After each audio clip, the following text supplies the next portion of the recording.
What's up, guys? Heretic you here, and today we're gonna do something a little different.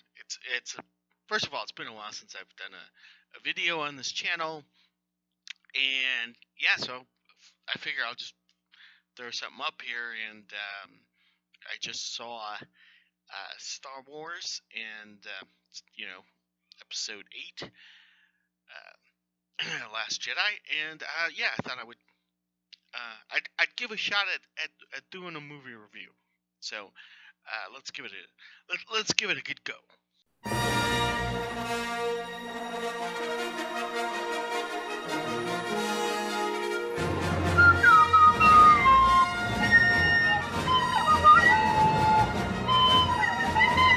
First up is your obligatory warning that this review is going to have spoilers.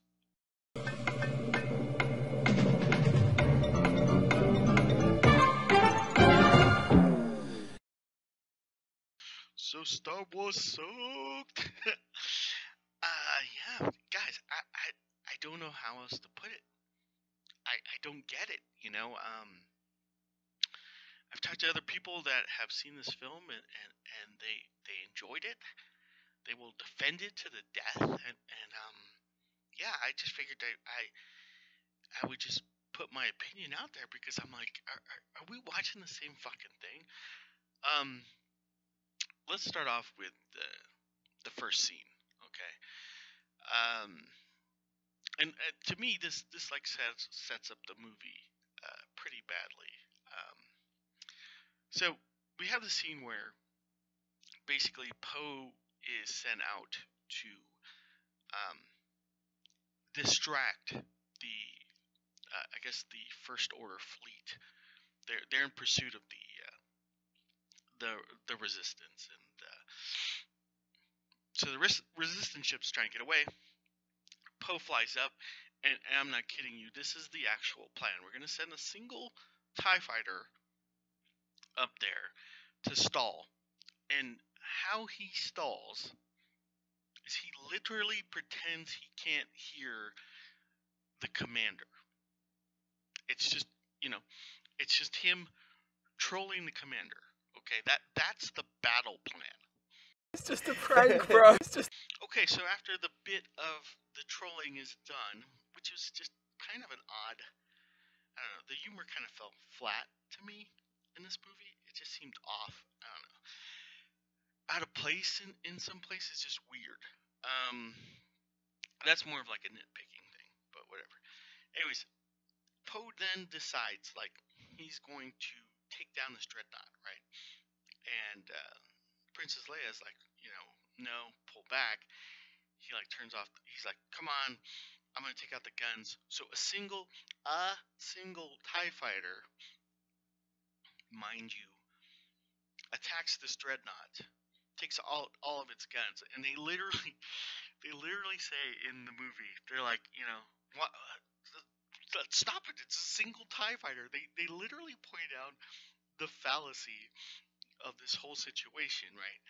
And they're like, well, we never thought of a situation like that. Our guns aren't prepared.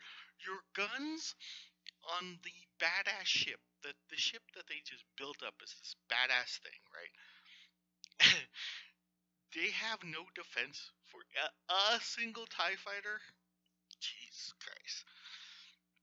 Anyways, he's successful in taking out all the guns. I mean, there was this scene where they kind of set it up like, oh, he might not make it, and then BB4 is like plugging electrical leaks in his shielding. I don't know. Then the bombers fall in, and here's the part I don't really understand, right? So after basically what happens is like most of the bombers get destroyed, all but one. The last one barely makes it, right?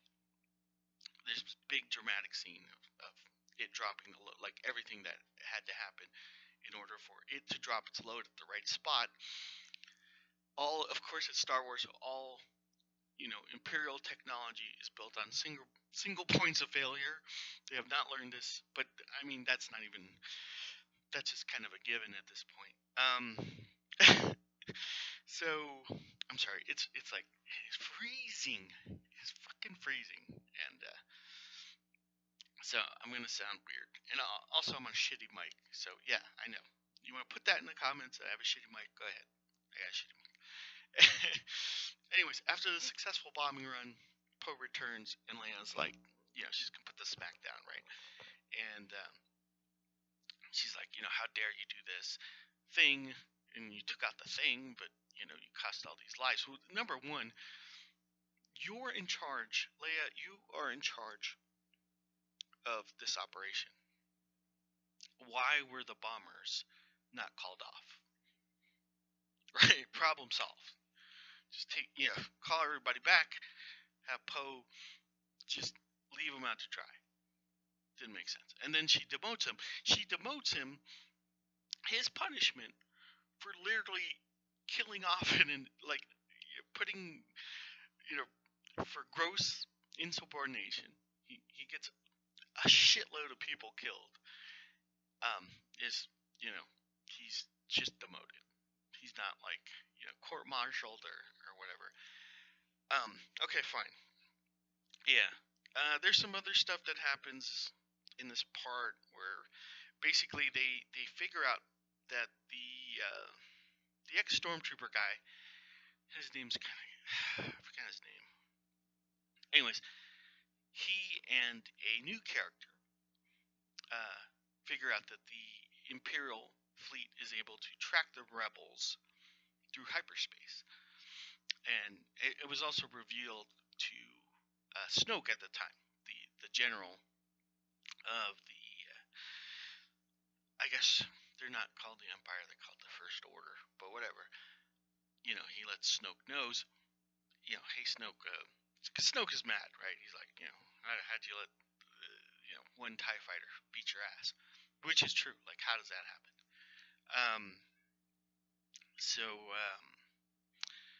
Anyways, they reveal to Snoke that they're able to track the fleet through hyperspace. Okay, how Snoke doesn't know that, I don't fucking know. It's just weird how this whole thing is set up. All right, that's just sort of nitpicking, but this becomes crucial in the point of the story because basically the rebels can't escape the pursuit through hyperspace. So they come up with Poe and ex-stormtrooper and the new character whose name is Rose. I think it's Rose. Rose, really. And they come up with this idea like, okay, all right, we're gonna infiltrate the lead cruiser because for some reason only the lead cruiser is tracking the rebels. So only one cruiser at a time can do it. For some reason, if you disable the tracking device, you get like 6 minutes of lead time, and you can go into hyperspace and escape. Okay, that's fine. I'm trying to think what else happens. It's been a while. It's been like a day or two since I've seen the movie, so forgive me. I did say it was a shitty review, so and excuse the mic volumes. I'm using a backup mic, and I don't know how it's gonna work out or whatever. So it's a shitty review for a shitty film. There you go. All right. So, anyways, they go off on a side quest to get some kind of master decoder guy, who evidently lives at a casino or whatever. He spends most of his time at a casino. Okay, whatever. That whole second act was really weird to me. Like the whole casino chase, and the reason why it was so weird to me is because it ultimately nets in nothing, right? They all I'm just gonna call them Team Fail at this point. So it's Rose and the ex-stormtrooper and BB2 decide, they are able to sort of sneak off the base because wait, I'm missing something. Well, yeah, I'm missing something at this crucial time. During the pursuit, TIE fighters were able to attack the main ship. Okay, and they end up blowing out almost like the command center, right? And Leia and fucking Akbar, they all like get blown out into space.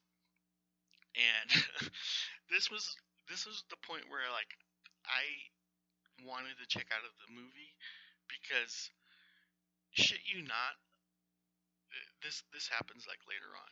They do this reveal where Leia's floating out in space and she's able to use her Jedi mind powers, which have never been established really in any of the movies, but apparently they kick into some kind of emergency thing. They form some sort of shell of midi chlorines. Fuck, I don't know. And she's able to just jet back to the main ship, and they're able to save her ass. Okay, whatever. What pissed me off about that scene more than the Leia ex machina was that they just killed off Akbar, and no one bats an eye. Like he didn't even get like a death scene. You didn't really feel the loss of this major Star Wars character. It's really strange that they would do that. I don't get why they would do that. Anyways, so um, so we're moving into sort of the second act now.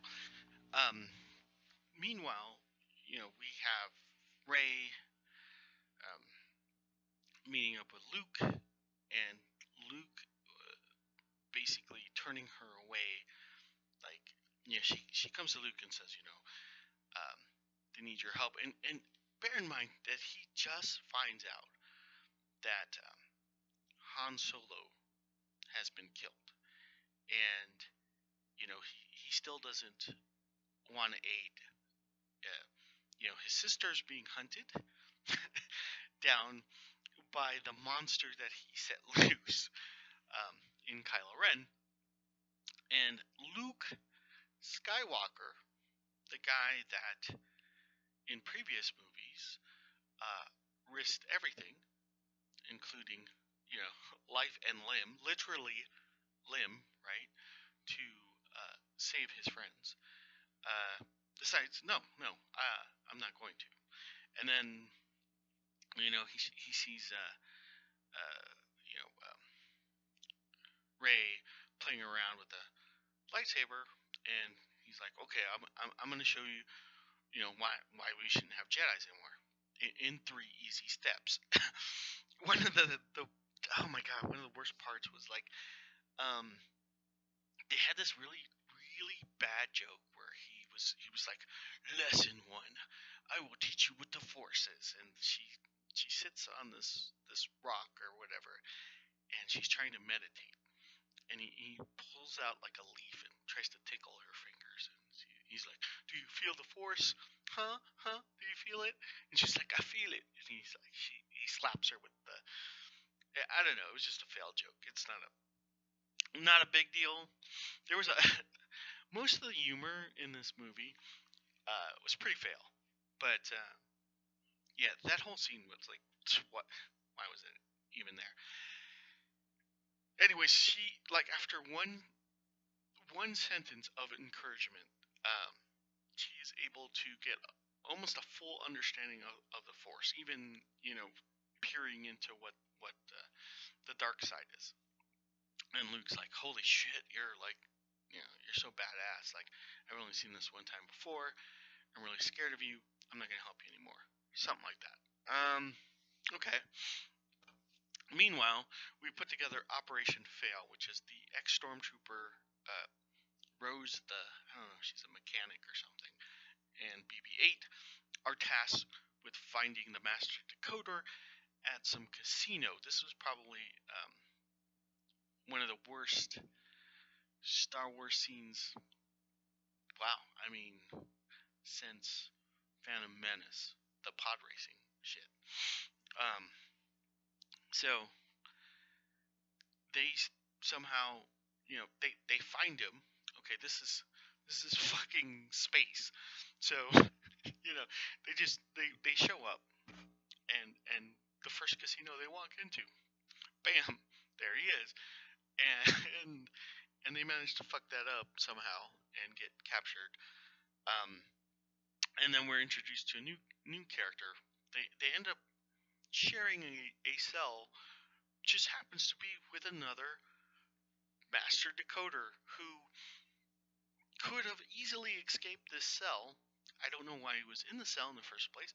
They don't bother to explain any of that, but he literally takes a credit card thing and pops the lock, and then poof, we're gone. We're off to the races. And while we're at it, we're gonna free these animals that were treated badly because these rich assholes on this casino planet like to bet on them, and they have child labor, and they're just assholes.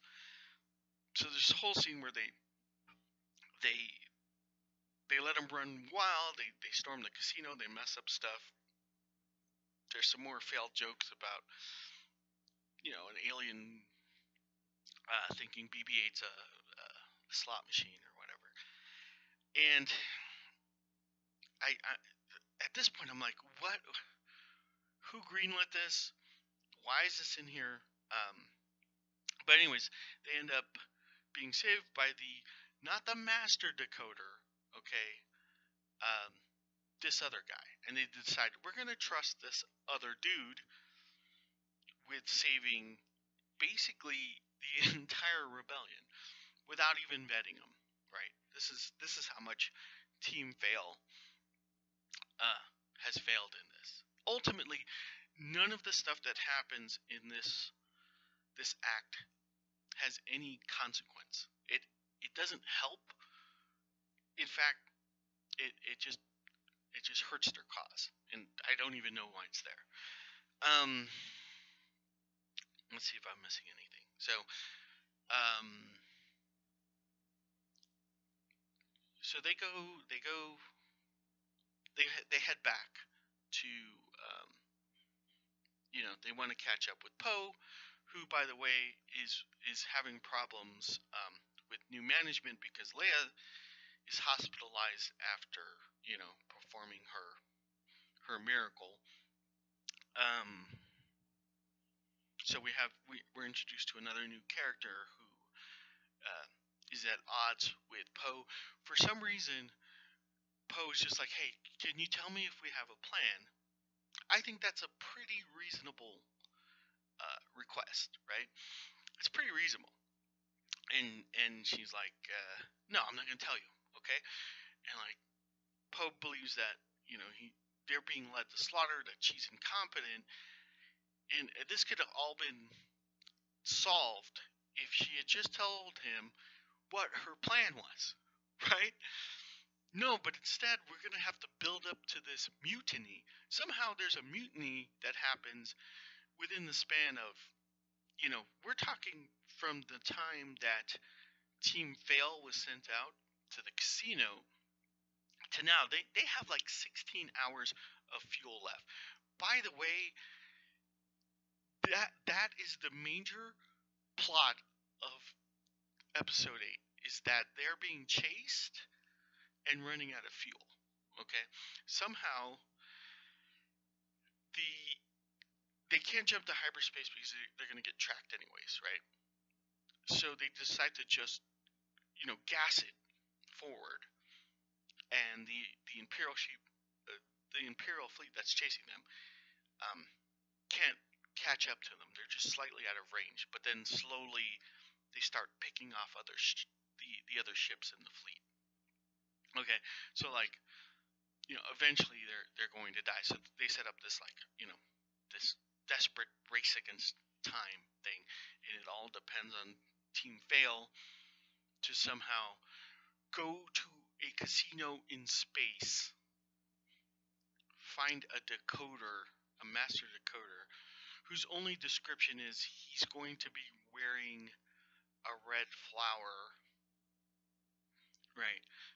Convince him to then infiltrate Snoke's lead cruiser with Snoke on it, right? They have no real plan on how to get into there. And by the way, the way they do that is via, I don't know, some kind of USB chip. I'm not shitting you. Benicio del Toro, who plays the backup decoder guy, which I never understood why they didn't just keep looking for the master decoder, maybe, um, whatever.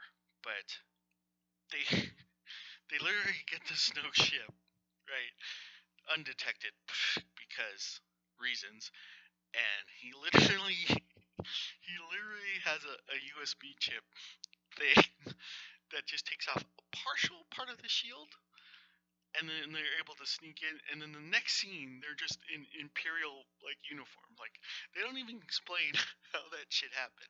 Oh, meanwhile, uh, you know, Luke and Ray somehow. Oh no, Ray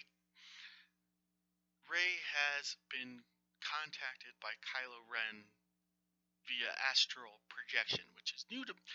I have not seen that in any Star Wars, and I've watched all of the movies multiple times. I don't remember this happening, so this is kind of a new thing. So Kylo Ren is able to. They're able to see each other, and and he can actually materialize in physical form to the point where they can touch. Anyways, this is the only part I would say where I'll give this film any credit was if they were going to dismantle. I believe that they were trying to dismantle what a Jedi is, and the backstory of Kylo Ren is actually pretty interesting. He was training under Luke, and Luke's version of the story was, he turned dark side and like messed up the temple and killed people. Turns out the reveal was that Luke looked into his heart, saw he was evil, and was going to murder him. Now, that's pretty interesting from Luke. Luke was going to murder a guy in his sleep. Luke Skywalker, let me repeat that.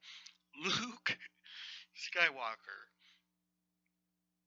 was going to murder an unarmed dude. Let that sink in.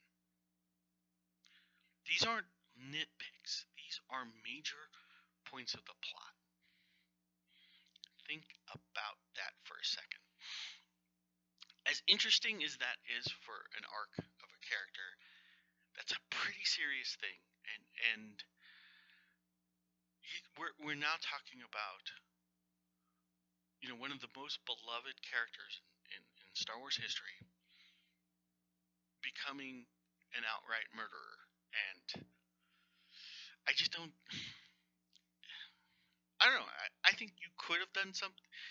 You could have left. You could have. I think that would have been fine. But they needed to spend more time exploring that. And the thing is, they just. I think they ran out of time. It's a 2.5 fucking hour film, and they didn't have enough time. It's really odd to me. Sure. Okay. Moving on. So anyways, Rey becomes kind of sympathetic to Kylo Ren after she confronts Luke, and then Luke gets all butthurt, and he's like, burn it down! Burn this shit down! He wants the Jedi tomes, which can someone tell me, has that existed before? I don't remember these tomes. But anyways, he wants to burn it down, then he changes his mind. A lot of the theme of this movie is things that were. It seemed like they were setting up things and decided, hey, wait a second, if we commit to that, that's going to put us in an odd position. So they do other things to negate what they had set up. It's really weird. This is already getting pretty long, so let me just cut to the chase. Anyways, Ghost Yoda shows up. You think he's gonna stop Luke? He burns it down, and he's like, fuck it, Luke. let's burn down everything. Let's burn this bitch down, right? And you're like, Yoda, the fuck? But anyways, and it's puppet Yoda. It's not CGI Yoda. It's puppet Yoda. I don't know. That's just fucking weird to me. But anyways, right. So where am I? I don't know. I'm so lost in this movie. Anyways, Ray's like, you know what? Screw you. I'm gonna go and I'm gonna save Kylo Ren. Okay. I think that's kind of an interesting thing. It's kind of a nice way to have this, her struggle with, good and light. Anyways, they get to the lead cruiser. Somehow Ray's able to get onto the lead cruiser. Oh, that's right. They let her on board so that they can capture her. And then this is where um, Snoke, who has been set up in the previous movie as this mysterious bad guy, basically they reveal who he is. They don't tell you, whether he's a a Sith. He clearly has force powers. He's clearly a powerful guy because he's just like fucking throwing Rey around the room and shit, and he's like punking Kylo, calling him a bitch and shit. And there's the scene where he wants Kylo to finish off Rey, just like it's like cut her down with his lightsaber. And he's like, I know you're gonna do it. I could feel it. I'm in your mind. He also reveals that he set up the mind link between the two, which was probably one of the best parts of the film. Was, hey, this Snoke guy is actually pretty cool. Like he saw the weakness in Kylo, and he set up this elaborate trap. Okay, and I'm like down with that. And then Kylo kills him with like the like a parlor trick. He basically left Luke's lightsaber like resting next to his armrest, and Kylo's just like, boom, force power, I'm gonna land you and cut you in half. That's how Snoke dies. They kill Snoke before revealing what Snoke was. And it's almost like the point of this film was to destroy everything that Abrams was trying to do in Force Awakens, and we're going to move forward. We're going to move forward with this is the new direction of Star Wars, and I think that's why I have my biggest problem with this film is it tears everything down. It breaks the Star Wars universe in ways that is unrepairable, and it also breaks its own rules within its own movie. I'll get to that in a sec. So, anyways, there's this badass fight between Kylo Ren suddenly joins Rey, and they start taking down the Imperial Guard that was supposed to guard Snoke, and that scene was pretty cool. And then after everyone's killed, Kylo's like he senses the opportunity to be basically the next emperor, and he's like, join me, Rey. And I thought that was pretty cool. And it's probably one of the redeeming parts of the film was just that scene there. Meanwhile, Team Fail shows up. That's right, they snuck onto the ship, and they try to break open the door.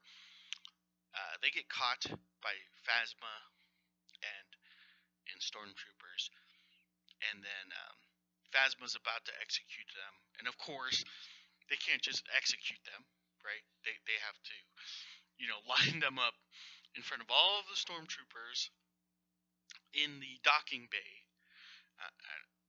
and then make a big scene of it.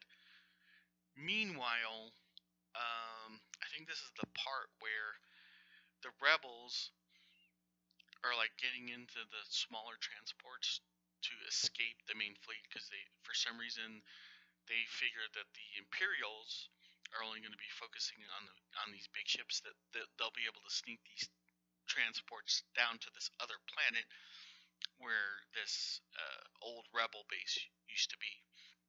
So that's the plan. And then They also um, finally reveal that to Poe, and I'm thinking, like, why didn't you just tell him in the first place? You wouldn't have to deal with this, like, mutiny problem. But whatever. Okay. So then, um, Benicio del Toro, who is the backup decoder, somehow was able to strike a deal. They don't even show that. They just it just happens. I don't know in the amount of time. I don't know how he could have struck that deal, but he betrays Team Fail, and they start gunning down. For some reason, Team Fail is so bad that they could have just told him, "Look, we need you to break into this room so that we can disable this device." But they decided to tell him the entire plot and how they knew that the rebel ships were going to use smaller transports to get to this other planet. I don't know. So I don't know exactly what Benicio del Toro's character traded, what info he got from Team Fail that would reveal that the rebels were going to do this. It makes no sense. And then they start gunning down the ships, which is what exactly Poe was afraid of. So Poe was right all the time, the whole fucking time, you know. But imagine if Poe just sat down and said, "Look, here's my plan. Here's what we know. Why don't we combine our efforts and take down this tracking device?" And the story, they would have lived, right? Um, so most of the remaining rebels are gunned down, and then, well, shit. Let's see what else happens. And then this is when the commander was like, "Hey, I'm going to, kamikaze the ship into the the Imperial fleet." At which point, I figured Poe might say, "Hey, hang on a second, my boy is on that ship. Also, Rey's on that ship that you're going to slam into." No one stops her. She does that, slams into that thing, and then somehow, yeah, Rose and ex stormtrooper guy, they live. BB-8 somehow is able to pilot a AT-AT, or I mean a Scout Walker. Or, I don't know. The whole scene is crazy. They kill Phasma. She falls into a hole. So that's another character. So Phasma and Snoke from the other movies, um, they were supposed to be built up like there was a mystery about them. So Phasma has done nothing in 2 films, and now she's dead. What was the point of her? I don't know. It was almost like no one, the the people who did episode 7 and episode 8 decided. Well, the people in episode 8 said everything in episode 7 we're just gonna fucking ruin. So yeah, so fuck off with that. We're just gonna kill off all your bad guys, and you get Kylo Ren and this new Imperial general guy, and we're gonna go with that. And we're everything that you were trying to build up, just fuck off. That's a big problem. All right, so this is a 2.5 hour movie, and this is a pretty long review. So if you're still here, great. So what else happens? So somehow, in that mess, Rey was able to escape. They never show her escape. I think a lot of stuff must have been trimmed because there's just a lot of stuff that they just say, like like the commander runs into Kylo after he sees Snoke being, Snoke's like 2 pieces. All the guards are dead. Kylo Ren's like on the floor, and he's about to cap Kylo Ren. And then Kylo Ren gets up, and he's like, "Oh, what the fuck happened?" And Kylo Ren's like, "Oh, yeah, Rey escaped. I mean, I was knocked out, but somehow I fucking know that she got into a shuttle." Had a Sure. Sure, let's go with it. There's so many, like, this movie is like a discombobulated mess of different things they tried to cram into one movie. And what's really weird to me is with all this complication, it boils down to this. Somehow, Imperial ships cannot increase speed ever. Like, dear fucking God. I don't know how anyone can like this film. Anyways, we get to the remaining rebels get to the base and everything. And this is where everything, to me, starts to break down. Because they have, I guess it's shielded so that the rebels can't just fucking nuke them from space. And I don't understand how the Imperials can't nuke them from space. And I don't understand how the the Imperials got all of a sudden all these AT-ATs show up, like twice as many as they were in the Battle of Hoth. Okay, and there's maybe 40 rebels left at this time, and it's like they can't take out this base for reasons. I don't know. So they're like, okay, well, we can't take down their shield, so we have this like laser battering ram thing. And so Poe's like, ex-stormtrooper guy who knows everything about Imperial technology because he was once a janitor on Snoke's ship. Let me repeat that. He knows everything about Imperial technology because his experience, his XP, as the dude, as he puts it himself, mopping the floor. Okay. So anyways, they mount an attack. Okay.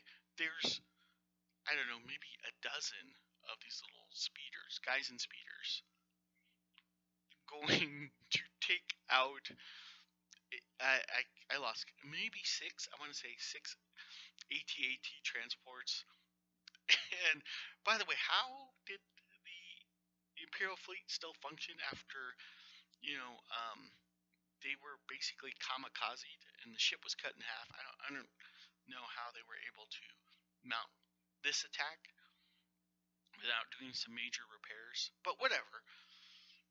Now we got like a dozen spears versus like 9 AT-ATs, and this is when ex-stormtrooper guy is gonna like kamikaze himself in, and this is when I literally, when I saw this scene, I screamed. I was that fucking pissed.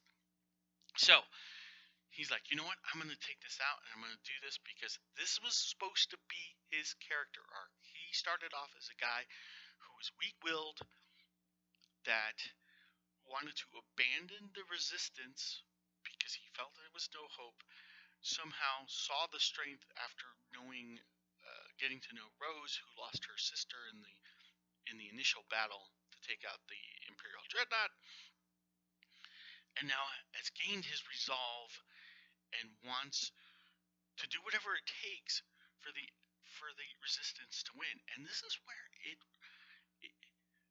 really bothered me, because so he's dead set on taking this thing out, and then Rose smashes into him, prevents him from taking out the thing that's going to kill the rest of her friends. It's almost like she didn't understand the sacrifice that her sister made. And she says it. She says, we're not going to win this war by killing people. I don't know how else wars are won, people. But if you don't take out that laser thing, Rose, all your friends are fucking dead. Okay. We're almost at the end. I promise. I promise. This has been one long ramble, and I appreciate if you're still here, man, you guys are troopers. So then Luke appears, and everyone's like, hey, Luke's here.